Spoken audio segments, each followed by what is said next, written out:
Imagine a community of helpful leaders, the one who dedicate their time for the community as reading for elementaries, pick up trash, or even help for the shelters. That's what our community needs. That's what our school needs.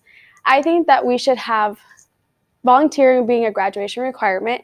And we have heard many stories that students who are right behind in school found the easiest ways to graduate. And it might sound absurd, but it has so many factors when it comes to volunteering.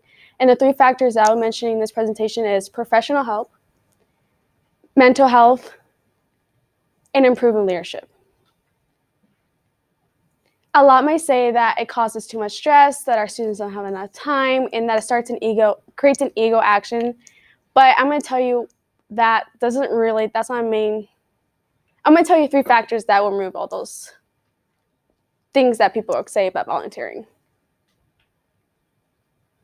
The first factor is professional help. So volunteering for like an occupation, like for example, like doctors or a hospital, you get to know how it feels to be in the everyday life, work with patients, get to know how it is to be there, and it creates really good relationships. According to helpguide.org, you create new relationships, which helps you with college resumes.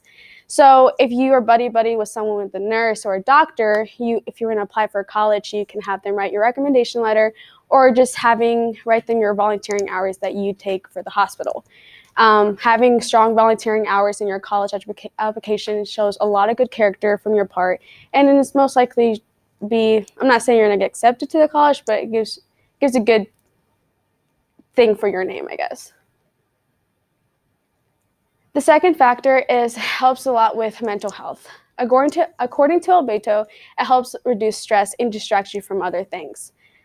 Volunteering will help you get out in this area of knowing let's say you're in a classroom and you're constantly stressed about this subject, or you're in a home stressed about homework.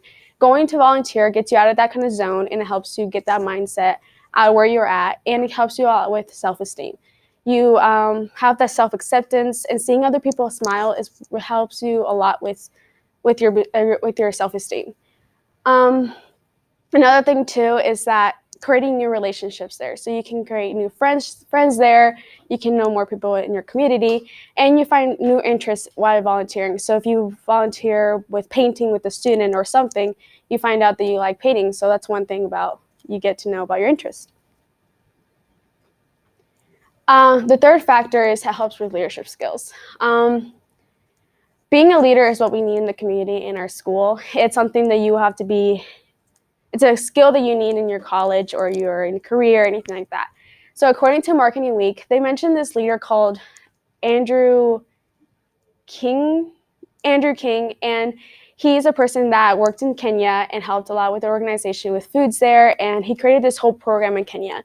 And it created a lot of people to follow his movement and help them in Kenya too. So he is technically a leader. So he created more people to follow him. And a lot of people will say that, oh, you're a leader, you're not causing more people to follow you.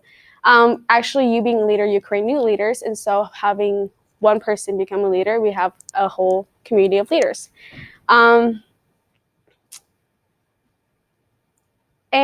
it's something that you will be needing in your career. So if you're going to be a doctor or something, you need to be a leader. You need that leadership skill, which can be developed in many ways, but also in volunteering. In conclusion, I am saying that we should have 40 hours of graduation requirement for each year, so your freshman year to your senior year. If you get more than 40 hours, you'll be in this honors program, and it helps you a lot with more scholarships, and you get this thing around your rope that you'll be recognized in your graduation ceremony for your dedication for the community, and it helps you just show off to the world that you helped out with the community. And it might sound really weird and absurd because we're not used to volunteering a lot, but it really helps out because you're making other people happy and smile, and just helping others is just that self-acceptance that you're creating in that volunteering that you're doing. So in this presentation, I talked about professional help, mental health, and improving leadership skills. It all starts with leader, so it all starts with you. Thank you.